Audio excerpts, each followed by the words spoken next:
2026. What do we have coming through in the cards for today? Can I please have the first two cards in our 5-card spread? First two cards we are starting our day off with today are the 7 of Pentacles, cups in its upright in combination with the 6 of Wands in its reversal. So let's talk a little bit about what we're working through right now as we move into this new year. One of the things that's very interesting about the energy that we're currently experiencing is it's not it's not ideal as it relates to the perception of the self. I would not be surprised right now if you're working through modalities or experiences by which you may feel that you're being very energetically hard on the self. There's a reason for that right now. And the thing is, and I want to describe it because it's working into it. It's happening twice is what I keep on seeing. And the first thing I want to articulate is, and I want to just describe what we're seeing here. We've got Jupiter still in retrograde in Cancer and Uranus in retrograde in Taurus. Now, that can work through, right? This is a culmination of a lot of the moon lessons that we see that's been happening in relationship right now.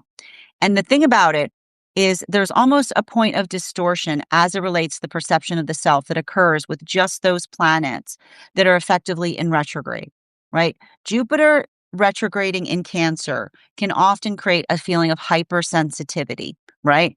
And I need to stress this too. Hypersensitivity is not necessarily a bad thing, right? So long as one is fortified in the energetic standards by which one holds the sensitivity point. So we've got Jupiter retrograding in Cancer, which can often work through the feeling of personal vulnerability. And then we've also got, and where do we see that vulnerability is coming through from? Uranus station vulnerable in relationality to one's manifestation goals, not coming towards oneself at the proximity or the speed that one would effectively idealize or aspire it to come towards the self, right? It's often those moments, like this is the type of energy that is literally attenuated to making one question the self, right? Is it me? Like it's that's what Jupiter in retrograde in Cancer with Uranus in retrograde in Taurus, like you put them together, it's like, is it me? Like that's the is it me in the Jupiter in Cancer. And then the Uranus in Taurus is, am I the problem? Like the Uranus in Taurus is like, am I doing something differently? Like it's a lot of that slingshot energy because it's working through the energetic reliability or consistency that we need to find within ourselves, right? It's building into that pathwork of fortitude. Now, to add to that energy right now, because that's not enough, right? Like, because that wouldn't be enough. Like, that's not enough. We've got to add to it the fact that we've got Venus in Capricorn tucked between Mercury behind it and Mars before it, right? And I'm going to keep on saying this right now, okay? If you're being hard on yourself right now, I want you to ask yourself, is your perception distorted? Because while we're not going through a Venus in retrograde cycle, I'm going to keep on telling you this, we're not technically going through a Venus in retrograde cycle, but if I had to energetically replicate the feeling of going through a Venus in retrograde cycle, I would put Venus in Capricorn with Mercury before it and Mars ahead of it, right? Feeling the frustration and because it feels confused, right? Mercury should be ahead. So it's a feeling of, again, being upset at yourself because you're not moving fast enough, right? Making sure that you're navigating things with a sense of patience right now. And I'm going to tell you, I wouldn't be surprised if it feels like your patience is like here. And it's not necessarily a bad thing because patience is the amplification and the articulation in relationality to progress. Make sure, and I'm just stressing this right now, my friends, because we've got a Cancer full moon coming up. Cancer full moons are all about working through the well of the feelings, right? Working through the well of the feelings. But when we work through the well of the feelings with a sense of purpose, we find energetic blessings within them, right? It's moving into the well of the self to be able to understand the reasons why. It's allowing for the space. It's the step back so that we can step forward, right? It's the setting of the energetic intention that allows us to be able to convey something in a greater fashion. So if you're feeling like that right now, right? If you're working into the context of navigating circumstances or situations by which you're working through calibrating upon that weight, make sure that your emotions are proportional to the situation that you're navigating. Because the one thing we want to make sure that you're not doing right now is what can often happen when we're going through a Cancer full moon cycle, which is letting yourself get carried away by emotions. And here's the thing about it. We don't get carried away by emotions when there's healthy directions attached to the emotions. Just remember that.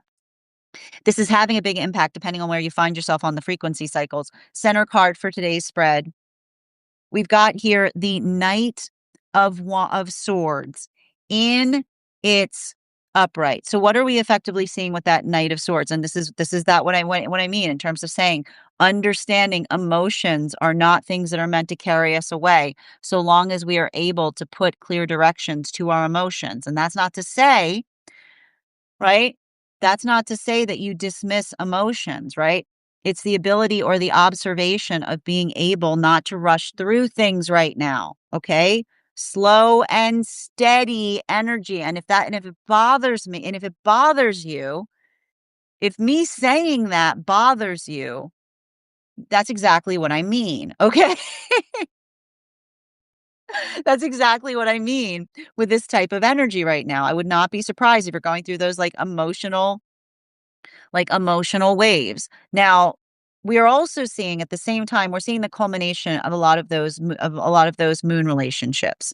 Now, remembering that the moon relationships were the relationships that were coming together between the time of Uranus stationing retrograde that we had over the fall in September up until the present. I've got 3 different modalities here that are happening for a lot of that energy and solitude.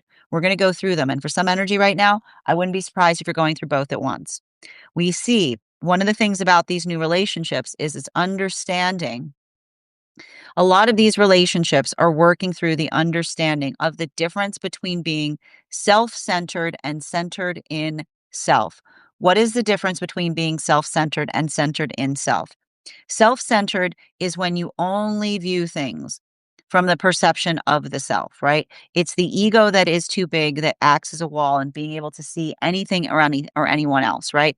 And it's also the observation. Like there are signs that you can sometimes have that you're going through those experiences. One is a lack of empathy, right? One of the most surefire signs that your ego is too deep is when you have a lack of empathy for things. But also when an ego is too thin, it's too much empathy for everything, and it comes at the cost of the self, right? So a lot of the work that we see that's been happening right now with these moon relationships is understanding the healthy balance in navigating what feels like I keep on hearing empathy, right? Empathy with energetic standards.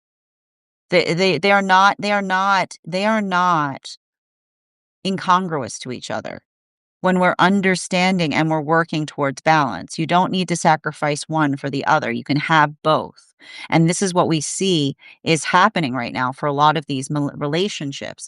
The observation of the work of building into, and I keep on hearing, healthy vulnerability with high standards. Healthy vulnerability and high standards, the observation of being able to be energetically vulnerable, but still be able to articulate upon what those standards are. Now, for some of these relationships, the gift that we see, this is either energy that is in solitude that's working on that pathwork, healthy empathy with high standards, having empathy, but also not to the space by the empathy effectively like makes one feel energetically helpless, but the ability of being able to effectively identify or articulate upon those standards that allows something to be energetically effective or impactful. For a lot of these relationships, that's what I keep on getting, the energy and solitude, slow and steady on that journey, right? not getting too ahead of the self, taking this time and opportunity to effectively chart progress or to see accomplishments or to feel that sense of vitality as it relates to how much one has changed. And that's why I keep on hearing for a lot of the energy and salt in the hard part with some of this energy right now is not getting too far ahead of the self, right? Not getting overwhelmed in relationality to the perception in terms of what needs to be done, but taking that moment or opportunity to really feel that sense of confidence in relationality to all that you have done so far. So I feel like I see that for a lot of these energies or experiences working through that capacity, that ability to effectively come into a space of energetic stability, right? It's allowing for this energy to be a modality or moment of healthy grounding, being able to literally, and I want to say this right now, potentially energy and solitude, seeing ridiculous situations that in the past would have had them completely, like completely carried away, but just energetically observing them, right? Just being in the modality of observing something and going, there it goes. Like, oh, there it goes. There it goes. There's that thing that would have happened that would have had the past version of self in a tizzy, right? I also see that there are new relationships that are coming together during this time. They're articulating to each other the peace that they find in one another. And I want to describe this. These relationships have not been easy, right? They've been going through they've been going through that journey since this they've been coming together during the retrograde season. Since September, they were going through all of that nonsense that we saw that was happening with those retrograde cycles. Everything that could go wrong happening going wrong. Misfi like scheduling issues, the things that feel like they're stacked on top of each other, potentially even, and this is the hard part too, Chiron and Eris, which have been in retrograde in such close proximity. Chiron's now getting out of that. Now it's going right, it's stationing direct in Aries, which will actually be helpful. The observation of not only experiencing something, but experiencing something that feels very, very experiencing something coincidental that feels very similar to something that happened to you that hurt you that was intentional. Going through that type of stuff in relationship, but just working through it. It's the understanding that a healthy relationship is the emotional refinement center, right? We move through the emotions and they bring us closer together. We move deeper into alignment as we effectively process them. And those modalities by which they're articulating to each other, the ease by which they feel that they can bring forth their emotions to each other, and it doesn't create a difficulty. It allows the context by which they're just able to effectively do something even finer, right? These are fine. I keep on hearing this is the refinement. These are relationships by which they're I keep on hearing they're remembering what true fineness is, right? Fine was never supposed to mean whatever. Fine was supposed to talk about, fine was the word that you would put on something by which you understand the delicacy and care by which one works through something. So we see that this is the energy that feels like they're coming into relationship and they're getting fine back because it's the space by which they articulate fine, but not in a way that feels like it is dull or numb. The space by which they understand how beautiful that word is or how lovely it is because it's connected to refinement, right? The ability of doing something over and over again by which one is able to make something look energetically effortless. I also see some separations that are occurring during this time. And the modality by which we observe that separations are occurring potentially have to do with the observation that emotions don't fix things unless they have healthy directions attached to them. That we don't come back to something with emotions expecting that to be the space by which something is resolved, but rather the space by which we're able to effectively understand that emotions, the work that we do when we're being responsible with our emotions, we don't just give them to anybody, right? They have clear directions attached to them. It's the observation of understanding not only what we feel, but what we aspire for another person to do with those feelings that allow something greater to occur. And that what doesn't happen, if these are modalities or experiences, I keep on seeing this. I keep on getting this ever since Saturn and Neptune went direct in Pisces, right? The observation and understanding too that relationships are emotional refinement centers, places that we go to work our emotions, to understand our emotions deeper. If there was energy that articulated the desire for a relationship, but then felt they had to take a break to navigate the emotions that were coming up being within one, there may be a lot of energy that is articulating to another the fact that while they understand the desire that one may have for a relationship, they're articulating as to another person's readiness to be able to facilitate building a consistent space within one, because it's the observation that our emotions, like working through our emotions, shouldn't move us further from connection. They should move us closer towards it. Some energy right now potentially going through all of those things at the same time. Continuing to get clarification, moving on to the temperance relationships. Our temperance relationships were the relationships that were coming together between Uranus stationing retrograde up until the solstice period of this summer. So that was between about September to this summer. Two cards to clarify. We've got the Nine of Swords in its reversal. Love seeing a Nine of Swords in its reversal. And we've got the Judgment card in its upright. So I like this because this is saying to me that a lot of the temperance relationships right now are building a point of appreciation for each other because of the gift of espousing good judgment. And what do we see that happens in the modality or experience of being able to articulate or espouse good judgment? There's a lot of this is the highest gift that we find when we're with counterpart connection, right? And I feel like the thing about it, and I keep on saying this, the hard thing for some of these temperance relationships is being too hard on the self right now, right? Working through this energy, getting frustrated by which something isn't happening at the speed by which one would aspire or desire it to. What is this energy saying to one another? You have to go easy on your journey, which is the space by which they may articulate a tendency that they're very hard on the self. Because I keep on seeing that for a lot of these relationships or situations, working through, right, working through those modalities by which they're trying to tell each other how they feel, but not just how they feel, the ability of being able to communicate exactly the space by which they're helping to build that energetic stabilization point for each other. The difficulty we're experiencing with Venus between Mercury and Mars right now, and also with Jupiter in retrograde, with Uranus in retrograde, is having a faulty perception of the self, either a faulty perception of the self or a perception that you recognize in another that is completely out of place, right? Navigating a unclear perception of the self or navigating another's unclear projection towards the self.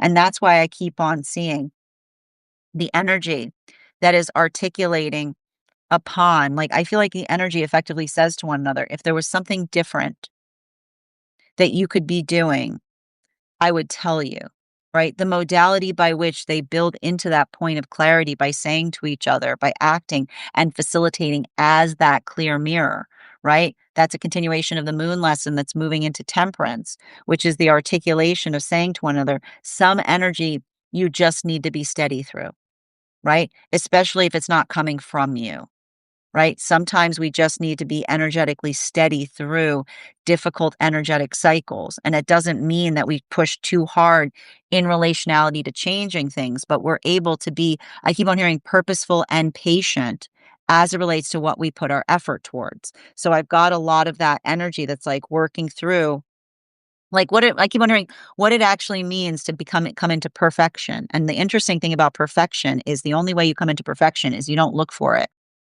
You work through perseverance. You work through patience, right? You work through tiny actions that lead to perfect moments is what I keep on hearing.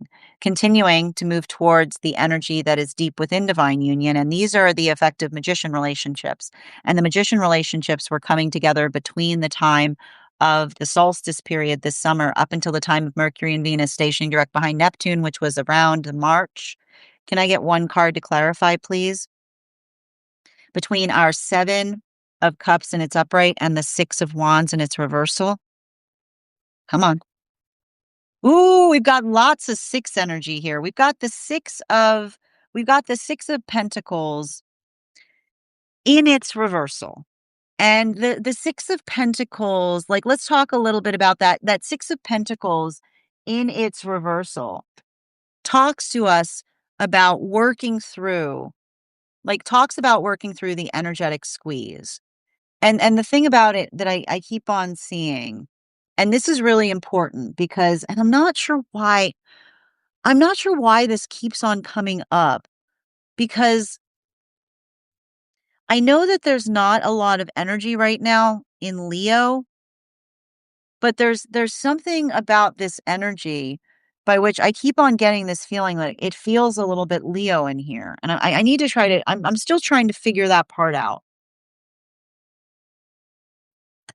But it has to do, it has to do with the understanding of what another person does when they see us energetically squeezed, right? And it says to me, it's the difference between squeezed and wrung out, right? Because the observation, right? The observation of not building into, and this is what I meant about a continuation of working through this energy that articulates and understands. Like, it's like I feel like the gift that's happening in this energy is the ability to observe the difference between self-centered and centered in self. Okay. And we're going to get into it again, because what we're effectively seeing is the and often, and this is why it's coming out. And I need to point this out. Often someone who is energetically self-centered will look at someone centered in self and will articulate to them that they're being selfish. I'm going to say this again. Okay. I want you to listen very carefully to what I said. Very frequently, someone who is being self-centered will see somebody centered in self and will articulate upon the fact that that person is selfish. Okay. But here's the thing you have to understand about that. And it has to do with the energetic irony of it, right? Because the space by which we articulate that another is selfish is the space by which we've put a desire in relationality to what we are energetically demanding from them, right?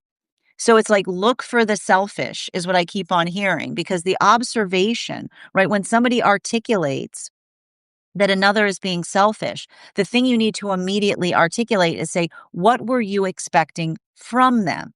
Right? It's the it's the recalibration of, and I feel like that's what this moon is doing to a certain extent. It's recalibrating where the selfishness is coming from. Does the selfishness come from the person by which another person sees them and wants something from them and is not getting it, and then going, you're being selfish, and being like, well, why are you being selfish? Because you're not giving me what I want, right? It's the selfish that tells on the self.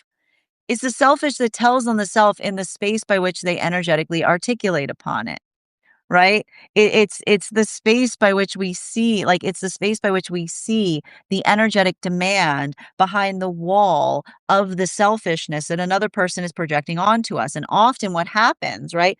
This is why, right? This is why there are times by which relationships fall apart in the modality of another person who heals, right? Who heals from the energetic fallacy of selfishness. Because the space by which, right, and I keep on hearing something is not selfish if it is energetically reciprocal, right? Something is not selfish if it is energetically reciprocal. If there's something that we do for the self that we would eagerly, excitedly, give to another, there's nothing energetically selfish about it. That's being very centered in self. It's the observation of how one moves that one feels the space by which you would eagerly give another. So we see that for a lot of that energy, I feel like it's hard. And I want to stress this right now because it feels like it's coming through specifically for some energy in solitude, right? And I keep on, and I have a feeling it has to do with some observing another person that feels like they come towards them, not in the space of being committed, but rather when the energetic mood strikes, right? You can't have a relationship built on mood. Can't have a relationship built on mood. Because a relationship built on mood, like mood is like the energetic phases, right? They come and go. And in the space in between, like it feels like there's that energetic disconnection.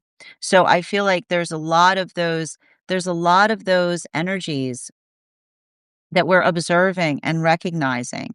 And what's beautiful about it, and I want to describe this, just moving through the three different modalities I'm seeing right now for the energy in solitude. I've either got energy that is potentially working through a situation by which someone is coming back towards them, hoping for that new relationship vibe, right? Someone who's addicted to the beginning of relationship will always move away from things when it gets too heavy because they love that. I keep on hearing they love that spring is what I keep on hearing. They love that false spring of a new beginning in a relationship, but but then they talk about the fact that they don't feel it anymore when it becomes real because it talks about looking at relationship like an addiction, right? Someone observing another's addiction to the spring of partnership, which is related to that feeling of excited like that the excited anticipation of what could effectively happen, but not having the effective sense of energetic stability in order to energetically work towards the space of maintenance. So we see that for a lot of those relationships, that observation, somebody in solitude going through that observation of saying, seeing someone saying, they only come towards me for the spring, right? The observation of someone seeing someone going, they only come towards me for the spring, but leave when it's time to start doing the things necessary to make the relationship something that is solid. Then this is the energy that's saying to someone else, like I keep on hearing them say to somebody, you are addicted to the spring, right? Like they're literally, I see some relationships that are reaching a point and I keep on hearing healthy ending potentially by another person articulating and saying to another who's come back. I keep wondering, this isn't the first time that may have even happened. Someone saying, I don't think that it's not that I don't think that your emotions for me are true, but I think that you are addicted to the spring, which is the space by which when someone says you're only excited to be here when you're not sure what's going to happen next, but you leave when it starts to feel energetically stable or consistent. I keep on seeing that a lot of those relationships are coming like the energy in solitude, like that is the big lesson that's coming through in the moon relation, like in the moon lessons, right? The observation of recognizing that healthy relationship does not just stay in the spring of the relationship, but is there for all of the energetic seasons of it. Now, this brings us to the energy that's building into relationship. And what are they saying to each other? With you, it is always spring, right? Because when you work towards a relationship, and here's the thing about it, the spring never ends, right? But it's something that you put energy into, right? It's the space by which you put work into. It's a space by which you constantly feed into it. And some days it's hard, right? Some days it's easy. Some days it's as easy as breathing. Some days it takes everything, but you return to the energetic spring of the relationship because then it becomes the space by which it's always there. It becomes the space by which you feel the energetic stabilization. And that's why it becomes beautiful, because some days you might not necessarily be at your best. Some days you're amazing, but the modality by which we work to understand the self, and this is a continuation of the lesson that we see, and this is what the energy is saying to each other, even at your worst, because when we work to know ourselves, the gift is who we become.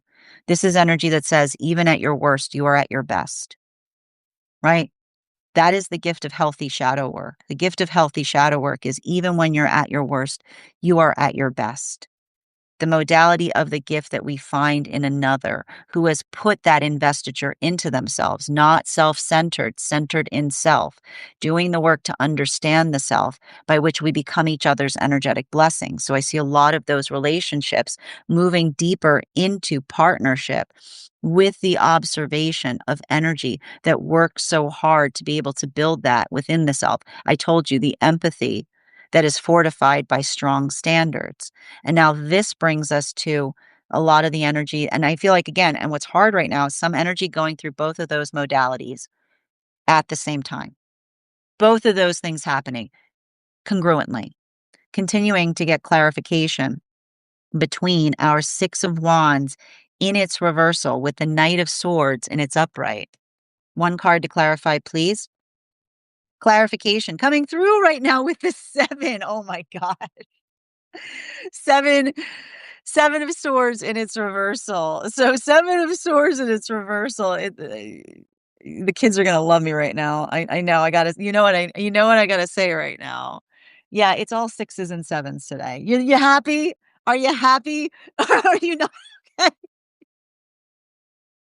All right. Anyway, getting back to it. So, but here's the thing, you have to understand, like, the thing we have to recognize with that is and I like to describe this, like, when we're working through and I wanna say, like,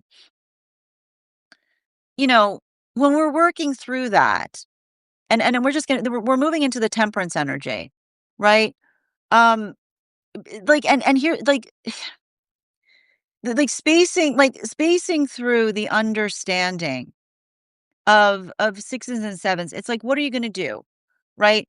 It's the modality by which, like, it's the modality by which one navigates or works through the energetic remainder of things, right? And the thing you keep the thing you kind of observe, and I feel like this is coming through with the temperance relationships, is healthy relationship does not rest on a catch, is what I keep on seeing, right? Healthy relationship does not rest on a catch, which is the space by which we catch each other, right? We don't look for egress. We don't look for points of exit, is what I keep on seeing. And I feel like there's something, like, beautiful that I see that happens in relationality to those temperance relationships, by which I told you these are the relationships, the prioritization point was everything is possible so long as the work is mutual. And what's beautiful about that work that we effectively see is the energy that builds into healthy relationship with one another, because they're never looking, right? They're never looking for catches with each other. They're looking for portals, is what I keep on seeing, right? They're not looking for spaces by which they feel the need to energetically escape a partnership. They look for those modalities by which they can move even deeper towards one another in the understanding of that uncanny territory. And so I feel like there's a lot of that energy, and this is what I like. Like, look how supportive these energetic relationships are to one another. They say to each other, they're beautiful because they're not they don't look for catches. They look for possibilities, right? It's the modality of the feeling of saying to one another that the space by which we energetically see each other is profound. It's beautiful. It's something that effectively builds upon the observation. But I keep on getting that for a lot of those relationships, they're healing, right? Being in relationship itself is triggering because they move through experiences by which, and this is what we get, like, this is a night, like, this is going to ease up a little bit now that Chiron is stationing direct in Aries. They're moving out of coincidental situations that are reminding them of wounds that were intentionally created, right? And that's what's so hard, right? Those modalities or experiences by which we work through something and we feel energetically triggered, right? The modality by which one feels, and here's the thing about it, some triggers are triggers for a reason, right? The space by which we feel energetically triggered about something because someone intentionally hurt us in such a way that it caused that wound. The space of navigating, right? The intentional trigger, and then feeling the stabilization point of another who knows one completely and says, I would never do that to you. I would never require you to have to go through that energetic experience again, right? I would never require you to have to navigate that point of pain over, right? This is the gift that we find in those relationships. And what I keep on seeing that's happening in those modalities is the observation of saying to one another, like the deep investiture on each other's experience, even in the space by which we articulate what we would or would not put each other through again. And I feel like that's what's so beautiful because these are energies that hold each other, not just out of love, but out of integrity. Continuing to get clarification between our Knight of Swords in its upright in combination with our Nine of Swords in its reversal. And this is the magician energy. And again, there's a lot of swords on the table, but I don't mind the swords on the table. Okay? Yeah, Queen of Pentacles in its upright. So for a lot of those magician relationships, the hard part with some of those magician relationships is feeling and going through an experience by which they articulate the fact that they have a right to be upset about something. And I keep on hearing their lips are blessed. Their lips are blessed. Why? Because when we know that we are in a healthy space, we don't mind talking about it. Right? That's how if you want to know if you have a right to be upset, okay? If you're ever worried about whether you have a right to be upset, start talking about it. Right? If you feel foolish talking about it, well, like there's a good sign that it might not be a good thing to be upset about. But when you're energetically in the space, and this is the thing about it, when we like the right to be upset is a gift. Okay. The right to be upset is a gift, right? Because it's the space by which you can articulate it. And even in the space by which you articulate it, it feels it feels energetically supportive, right? It feels stabilizing. It feels grounding. It feels good. It feels good to get it out, right? And this is what we mean about it feels good to get out. But here's the thing: feels good is good, right? Feels good is what we always strive for because the difference between something indulgent versus something stabilizing is the space by which we articulate to another, and we build that point of energetic validation. And that's all I keep on seeing that's happening in those modalities or experiences, working into the context of something in such a way that not only are they fortifying the fact that they feel like there's something that's happening right now that feels energetically projected towards them, right? But feeling stabilized in the projection by being able to articulate to another what that energetic experience is and feeling, I keep wondering the stabilization of the wounding that is allowing them to amplify upon the choices that they're making going forward, right? It's a lot of that space that we see that is being amplified or articulated by another, but not just by another, but by the force of intention by which we work not towards the space. And I keep on hearing, remember when I said that whole conversation about selfish, right? I keep on hearing the space, and I feel like it's interesting because while it was coming through, and this is why we're seeing that there's an alignment day coming, like while it was coming through the energy in solitude, I feel like it's much more relevant to the energy deep within divine union because I keep on hearing who's selfish to whom, right? That often when another person articulates the word selfish, we immediately have to move the selfish over and go, what were you expecting? Right? Like it's not just the space. You can't just say it, they're being selfish. Be like, well, can you before you articulate that someone was being selfish, can you elaborate upon what you are energetically expecting? Because when somebody articulates selfish and then you get to the elaboration point of what one's expecting, then you get to figure out where the selfish energy is coming from. And I keep on getting the message that pay attention that when selfish energy tells on themselves is what I keep on continuing to get clarification. And here's the thing about it, because it's saying to me, and this is what we keep on getting. Sometimes it's selfish when you ask for something from someone that you yourself wouldn't necessarily be inclined to give. So that's why I keep on hearing there's a lot of that the lot of that clarification on what the energetic word selfish means. Now continuing to get clarification between our 9 of swords in its reversal with the judgment card in its upright. One card to clarify, please. The moon card. Now this is just going to be your daily reminder. Okay. We've got a full moon in Cancer coming up tomorrow. And full moon in Cancer, full moon in Cancer often works into the space of emotions. And I'm not listen to me. I'm not saying that you can't have an emotional conversation in this energy. I'm not saying that.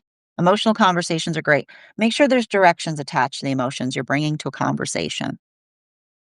Make sure that there are directions. Look at this. Okay. It's not just enough to create emotions, directions, emotions connected to directions, emotions with directions. Amazing things can happen. What happens? You give someone just emotions. What do I do with that? Right? But don't get into those spaces by which you say, I'm really glad I got that off the chest. Another person's like, I'm not, because now you've weighted me down with it. Okay. Like you don't create top heavy conversations with someone being like, I want to tell you something. And being like, okay, tell me. Well, what do you want me to do with that? I don't know, but it feels good to tell you. Like, avoid that, okay? And just trust me. Recognize that healthy emotional conversations are not the divesting. They're not the divesting of emotions because all we do when we divest our emotions on each other, right? Often we leave a conversation and go, we then create a bifurcation point in relationality to the reality that we find ourselves in, right? Like one person going, I feel so great that we had that conversation. And another person being like, I don't. I feel like you just put a giant weight on my back, right? And the way that we effectively recognize that we don't do that is we have healthy directions attached to what it is that we're sharing, emotionally sharing upon, right? The space by which we're able to effectively amplify or articulate that allows our effective the identification point of our purpose to help set the course of the relationship or the conversation.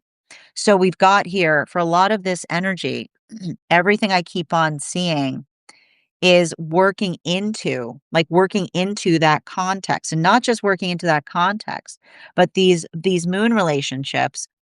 This is what's fortifying those moon relationships, right?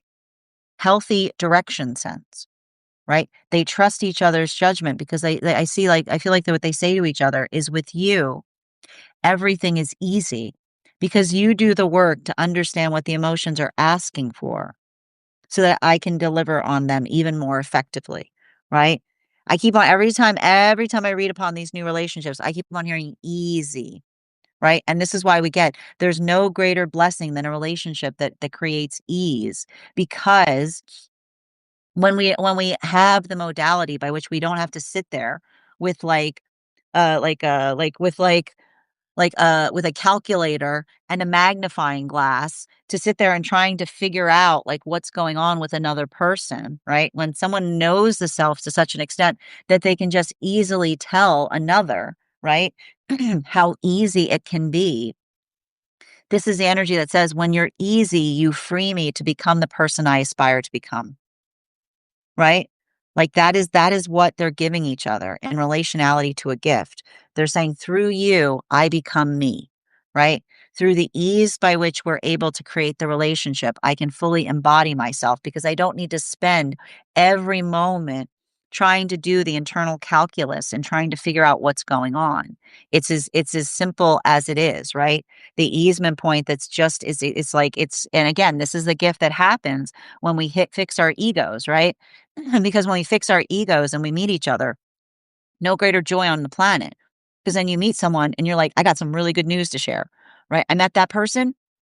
What's there goes all the way down, the whole way through. It's pretty much the same thing. It's awesome. It's actually kind of cooler, right? It's, it's the understanding.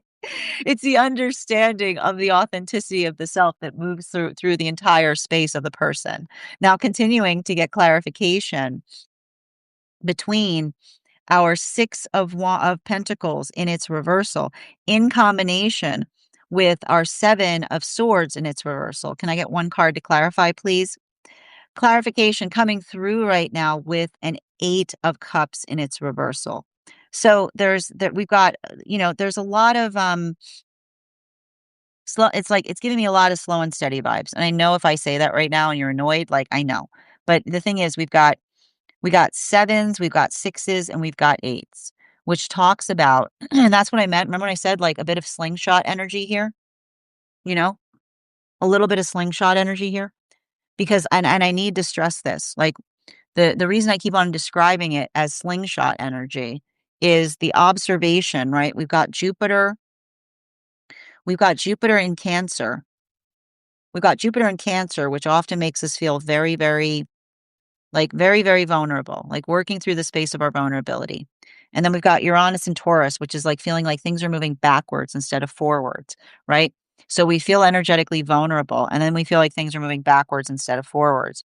And that's why I said be very conscientious with how you utilize your emotions right now, because those modalities by which we feel frustrated and then we feel like things are backwards and going forward, it feels so indulgent to want to give someone else a piece of our mind, right?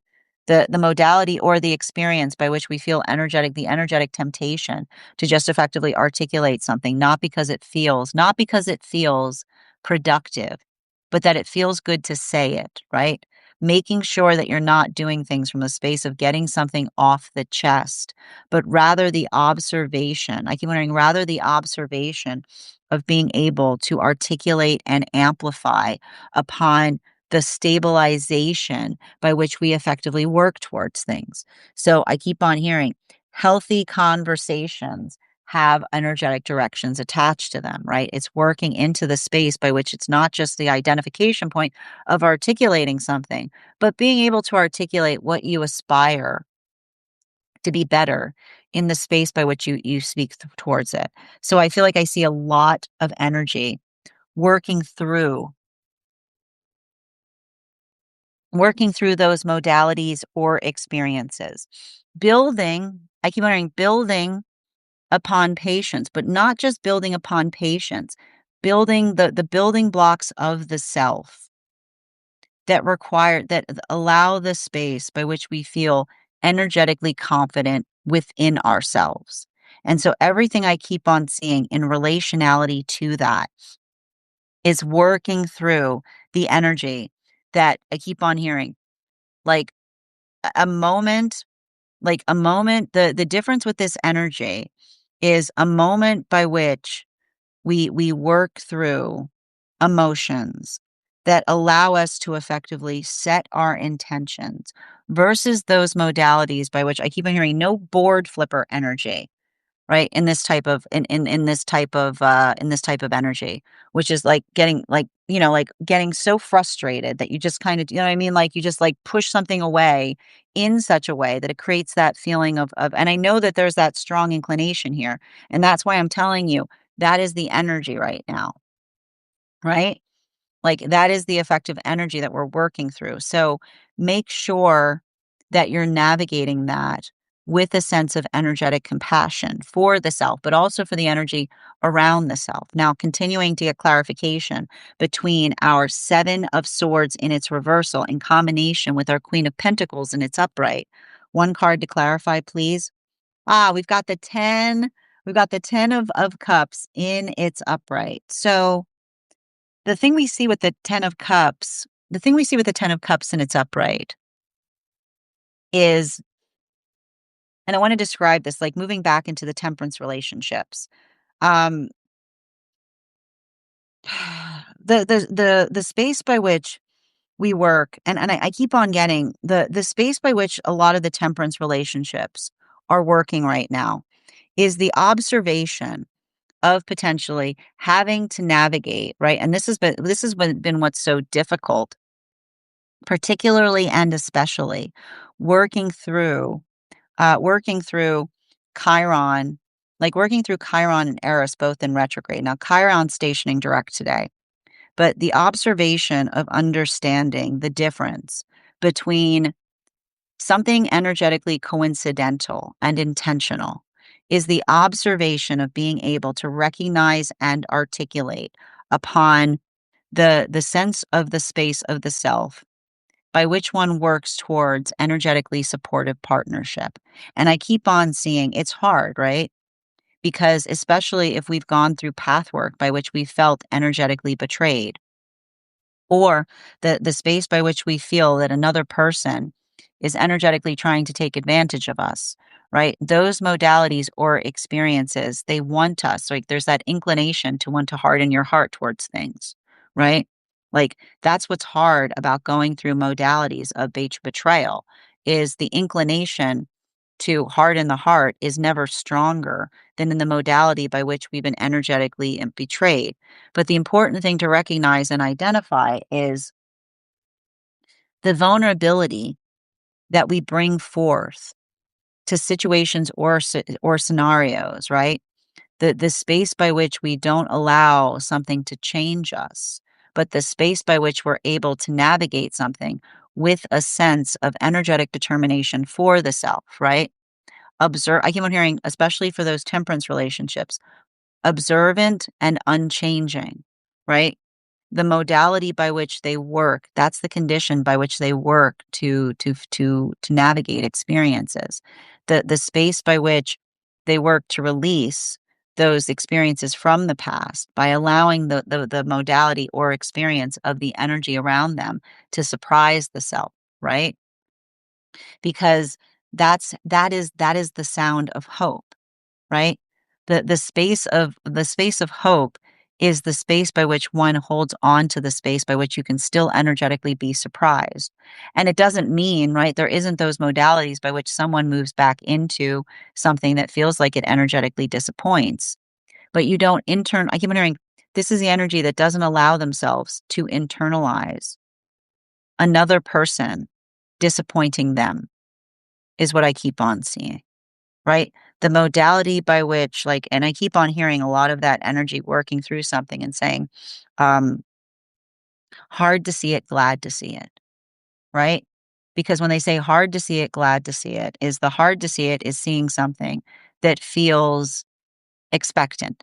The glad to see it is the observation of seeing another's patterns and not allowing it to get to not allowing it to energetically affect the self.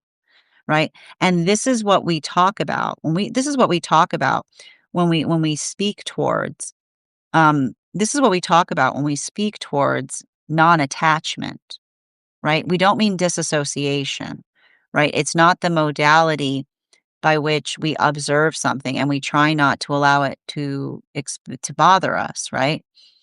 Um, it's the space by which we can articulate why it does, right?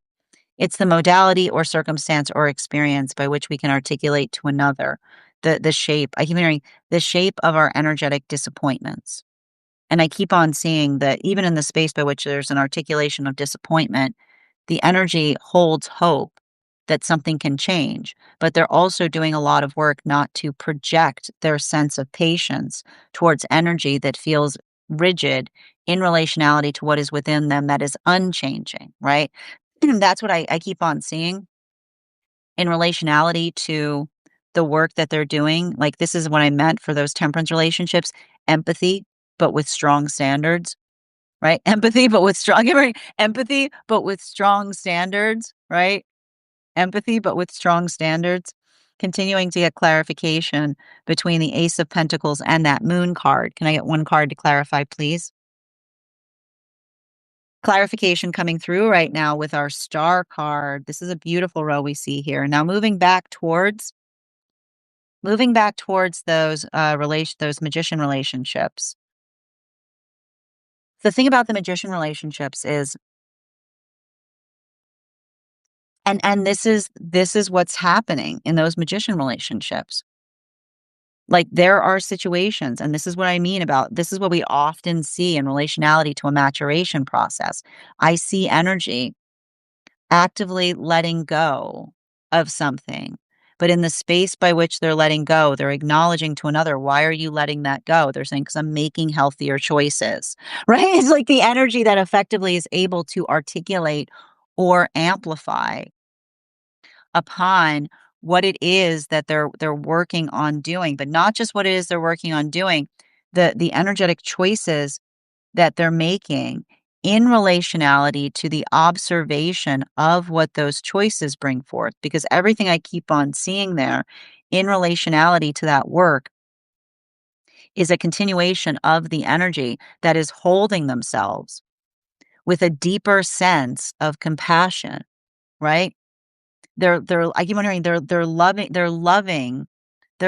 themselves. And I keep on getting, like, the space by which they're loving themselves is not the space by which they feel that they're perfect. right? But they understand what their work is.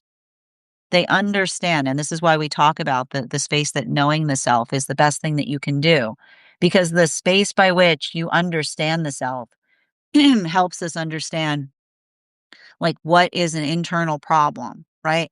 Like, what is something that we are actively working on getting better versus the observation of someone taking something out on us, right? And the thing about it is when we are and this is the hard part about it, like, this is the hard part about maturing or healing. When you start taking and it's interesting too, because even as I'm trying to read for this, you can hear me clearing. But even in the space by which we know, like, we know we're making healthy choices, and another person starts taking out things on us, and only in the moment that we start making healthy choices, it informs us, right?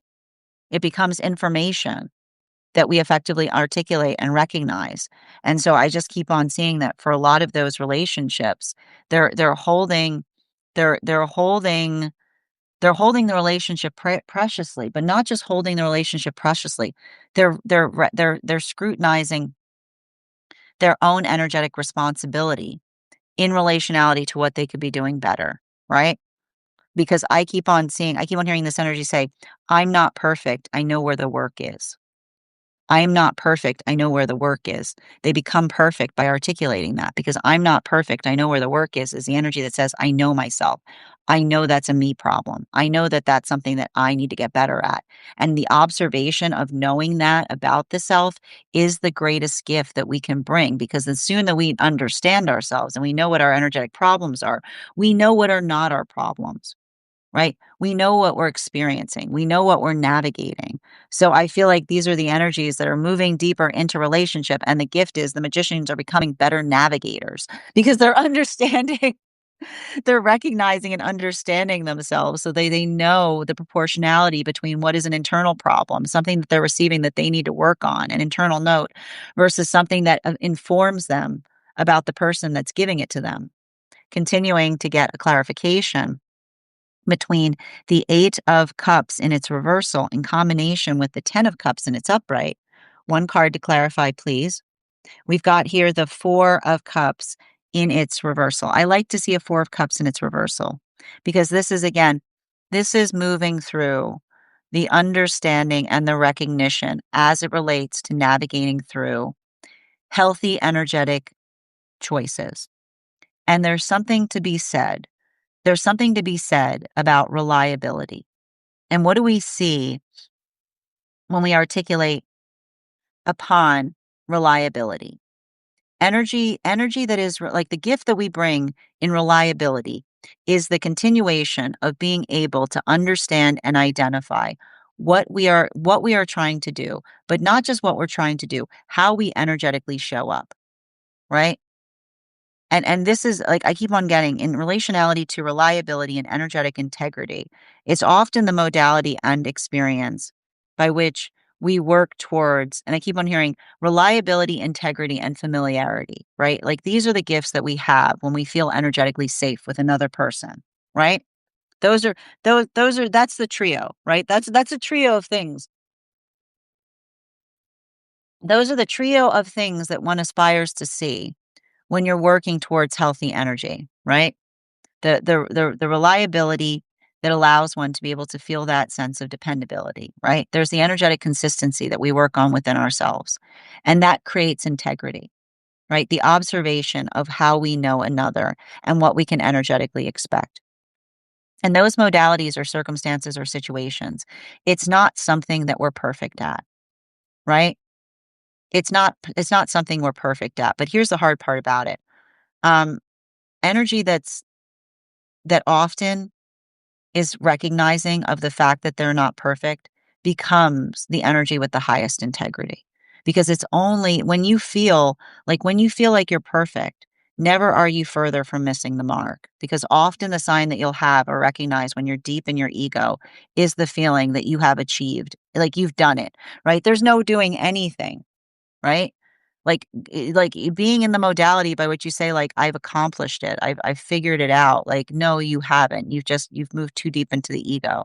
The observation of working into the space by which we understand that we're always like, there's always something else that we could be improving upon. Like, that is perfect, right? And in that modality by which we work through our own feeling of inadequacy, we find perfectitude there because the inadequacy is the aspiration that we have that tells us how important it is to be able to find the self. And it's a continual journey. It's one of perpetual arrival. And that's why the guides, they always articulate that we have to hold ourselves gently as we go through those journeys because that doesn't go away. And often the falsehood, right? Be conscientious when you're saying, why hasn't it happened yet? Ask yourself what you're waiting for. Like, right? Like, what is that observation? Make sure that you're not in that space of suspended animation by which you're always feeling the sense of saying, like, something that could happen, be like, "What? But I don't know." Be like, "Well, that's the issue." You're miscalibrating. You're miscalibrating in relationality to arriving. Like, you don't wait for things. You answer the energetic call, right? When you say, "I feel like it could be better," right? That is not you waiting for the doorbell. That's you getting your coat on, right? Like, that's it's not the space by which you say, "Where is it?" It's the space that says, "I better hop to it." Right?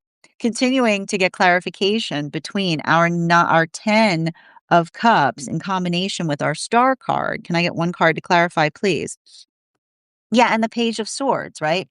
It's a reaffirmation, and I keep on getting, and I know that, like, look, I need to stress this, and we need to talk about this because there is something that is really important in relationality to I keep on getting the feeling of moving towards the moving towards something that is perfect, that creates the sense of energetic anticipation. Okay. And the anticipation is the energetic elation that we have as it relates to arriving towards ourselves, right? It's a perpetual state of anticipation. We feel energetically excited. We sometimes don't know what we're energetically excited to for. Answer the call. Okay. Like, answer the call. It's a call, which says it's not the space by which you look around and go like this. It's a call by which you feel that energetic excitement in relationality to what you're moving towards, right? It's the space by which it's the higher self like ringing the doorbell of the self saying, "Come on, get to it." Like, you know, like, don't it's and here's the modality or the fallacy of effectively expecting others, right? Answer the call within the self. And I need to stress this because like the modality by which we often feel like that, right? I keep on getting like that feeling of energetic anticipation in relationality to working through energy like what we're experiencing now, right? And I want to describe it. Like, we've got a lot of that energy that feels like anticipation, right? I told you it's slingshot energy. So I told you got like a lot of that Uranus and Taurus, which feels like, where is it? Right. And then you got Jupiter and Cancer in retrograde that says, I feel really sensitive. Right. So the modality or experience of understanding, right? And then you've got Venus with Mercury behind it and Mars before it. What do I do with it? Right? You build like that is the stuff that energetic dreams are made of, right? You fill it with possibility, you know? You fill it with the understanding of what it is that you aspire and desire to create. You build the energetic connections. And that's not the space. And this is why we talk about this. And I keep on hearing like the message coming through all the frequencies. There is no relationship on this planet that will save you from yourself. There is no relationship on this planet that will save you from yourself. But if you do the work to save yourself, right? If you do the work to understand the self, if you do the work to be able to come into the space of being the person you aspire to be, you will find the relationship that is in energetic alignment to you. And that modality, and I keep on hearing like this is what's happening across the frequencies. For a lot of the energy that is in solitude right now, this is the energy that is potentially, and I keep on hearing this, two different modalities happening, sometimes three.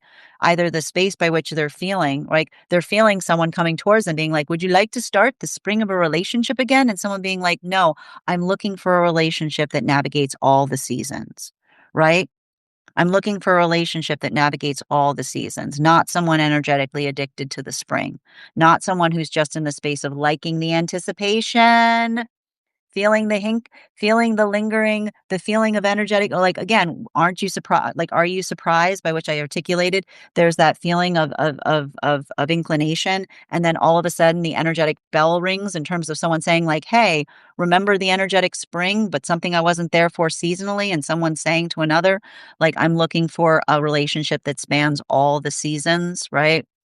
The modality or understanding that we don't, like, when things start feeling like they're energetically reaching a point of normalitude, one doesn't run from that. That's where someone understands that you create that feeling of spring all the year round, right? Whereas we see also those modalities or experiences right now where someone is building into relationship by saying to another, "You are my perpetual spring." Right? You are the space by which through you everything is easy, right? There's no anxiety. There's no uncertainty and relationality to what's going to happen because the reliability in terms of how you navigate things builds that energetic stabilization point. So these are very, I keep wondering, the relationships that are coming together right now feel fortified in the ease by which they bring into the ease by which they bring things into each other's experiences. While for a lot of these relationships, there could be modalities by which both is happening at once. Final card for today's spread. We've got here the Empress card. Okay. All right. We like to see that. So let's talk a little bit about that energy that we're seeing. And I want to stress this too. This is a beautiful pillar. If you're a tarot nerd, go ahead and take a look at today's spread because it's a beautiful spread. We've got a pillar going down the center with the Empress, the 10 of cups, and the Knight of Swords. And the thing that we understand in relationality to those energetic journeys is, and I keep on getting it, it's the difference between searching for the energetic spring and becoming the energetic spring, right? The understanding that we don't look to each other for excitement. We don't look to each other for a change of scenery, right? We look to each other for in the space by which we feel that space by which we're energetically fostering a connection. And even in the modality by which we foster connection, it's the understanding that beautiful things happen over time. But the modality by which we work, right? It's like it's saying to me, it's actually a conversation on subliminity, right? And what do we get with subliminity? The space by which the space by which we understand and we recognize the gift that we find in one another that always allows for the arrival towards deeper possibility, right? And I like to point this out. It has a lot to do with the difference between a demanding partnership versus a healing partnership. And the modality by which a relationship becomes demanding is often the space by which we hold expectations towards it. And the thing is, when we hold expectations towards a relationship, we're basically demanding that a relationship conform. And when a relationship has to conform, there's no possibility of a relationship transforming, right? Because the space by which we demand upon each other often makes us not feel like we can be in our full presence or sense of self. So I keep on hearing transformative partnership, not conforming partnership, which is the space by which we look towards one another in the space of the possibility, right? Into the space of feeling the exaltation of feeling excited in relationality to what we find around one another, right? It's a lot of that space that builds into the bliss that we identify when we feel the energetic stabilization point within. But I keep on seeing that for a lot of these relationships, and that's what I meant about this being kind of the culmination of the moon relationship, that it's more of a it's more of the understanding that when we feel a lack within, we will find a lack without, right? That if you feel that energetic lack within and then you go, I know it'll fix me. A perfect relationship will feel that fix this lack. No, it won't. You will enter into that partnership and you will bring the lack with you. And then you will build that lack into the space of looking towards the counterpart to fill it. We are not here to fill each other's lack spaces. And often a relationship is ruined in the space. You'll ruin a perfectly good relationship by saying to another person, hey, this is what you're for. You're here to fill the lack within me. Oh, by the way, I've had that lack my whole life. And there's nothing I found that can fill it. But you, guess what? You lucky, lucky thing. I have decided that you are going to be the special person that can fill that lack space that has been inside of me the entire time. And then we are surprised, right? And then we are surprised when another person like loses it, like in the space of trying to fill a lack space that was never their responsibility to fill in the first place, right? That is not what we look to partnership for. But when we understand that, like when we're doing our energetic shadow work effectively, we're able to effectively work through and understand what is our responsibility to heal in order to maintain healthy relationship. And it works and it starts with confronting that part of ourselves that feels like there's something energetically missing. Bottom of the deck on this reading. Yeah, Hermit card in its reversal. It's not what we're here for, right?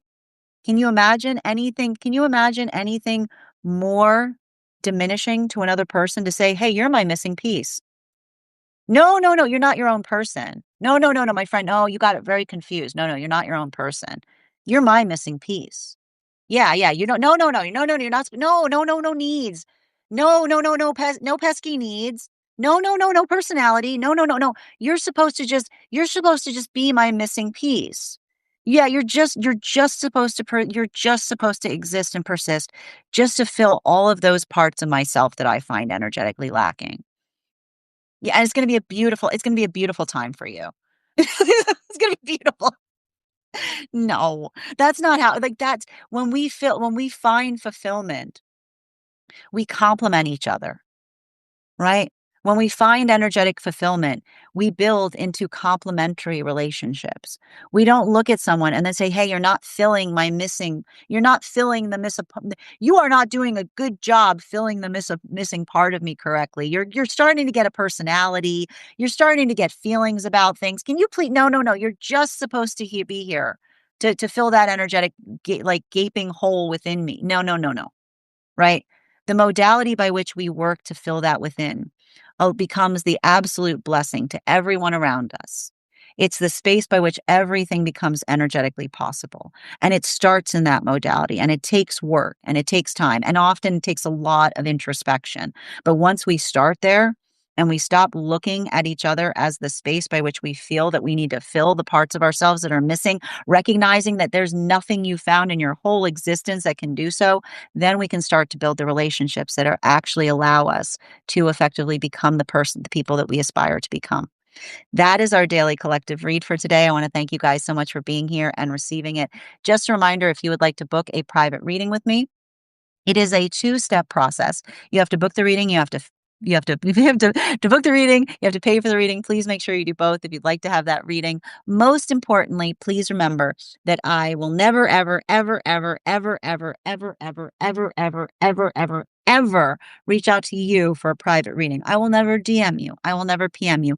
I will never slide into your inbox and tell you that I have a very important message that only I can deliver. The only way you can book a reading with me is if you book one on my site. So I would encourage you to do it there.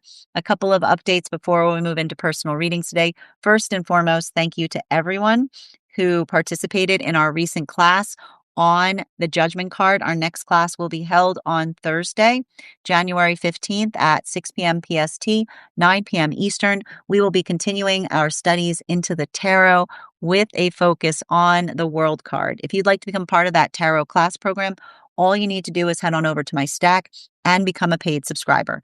Your paid subscription to my stack is your ticket of entry into our live classes each and every month. As a monthly subscriber, you will have access to over 9 hours worth of material in the Tarot Church Library class archive. Now, it's not necessary to catch up. I'll give you a recap on everything we've studied prior to beginning that class, but the material is there for you to receive as you're ready to receive it. You'll also have access to a complimentary one-on-one mentorship class with me. You'll also have access to a one-on-one chat with me and the other students to ask any questions that you may have in relation to anything we've learned and studied thus far. And if you become a founding member, not only will you receive a discount on the full year's worth of readings, you'll also have access to over 20 hours worth of material in the Tarot Church Library class archive. You'll also have access to a complimentary one-on-one mentorship class with me, where I will meet with you personally to assess where you are on your own personal tarot journey and give you the best insights in terms of how to utilize those classes to the best of your advantage, moving towards your tarot goals going forward. One of the things I tried to do in these classes was make them accessible to the absolute novice tarot reader as well as the seasoned reader. There's definitely something there for everyone. Don't let your lack of experience or your robust experience prevent you from joining us in these classes. And even if you don't become a paid subscriber to my stack, I would encourage you to follow me there to stay up to date on any new offerings or services. I also post my weekly newsletter there, which will let you know about my in-person events as well as my online live schedule. You'll also have access to my mystic meditation articles. I just wrote one recently, last night, and it's now published on navigating this full moon that we've got coming up tomorrow. I also want to let you guys know that on top of my standard life path readings, I also offer mentorship classes. These are for any of my students that are seeking a more personalized educational experience with me. I take a very limited number of students for this reason, as those classes are focused on each individual's personal spiritual goals and journey work. Those classes can be purchased on an individual level or as a monthly class series, weekly or bi-weekly, as your schedule permits. Also, for my students seeking more consistent weekly tarot support, I'm very happy to offer weekly tarot insight packages. That is a package of 4 30-minute readings, again, weekly or bi-weekly, as your schedule permits, so that you can stay more consistent on your personal journey. I'm also very happy to now offer dream interpretation readings, which you can purchase per dream or as a series. If you purchase the series, I would encourage you to start to keep a dream journal, as we will meet weekly or bi-weekly with that journal and utilize the tarot to understand the key themes and messages coming towards you in the dream space. I would also invite you to head over to my stack to learn more about a very special retreat that we will be hosting this summer. You can join me and the collective on August 8th through 13th. We will be traveling to Italy to study the tarot in the space by which the tarot was originally discovered, sharpening our tarot skills, but also understanding the context of the culture that allowed the tarot to find a foothold and thrive. We will be traveling to Rome, Tuscany, and Florence, and everyone who participates in that retreat will also be receiving a complimentary mentorship with me, where I will assess where you are on your own personal tarot journey and give you the best insights in terms of how to utilize that retreat to navigate towards your tarot goals in the future. You can find out more about that over on my stack as well. I hope you guys have an absolutely beautiful day. Please take care of yourselves. Please take care of each other, and we will do this again tomorrow.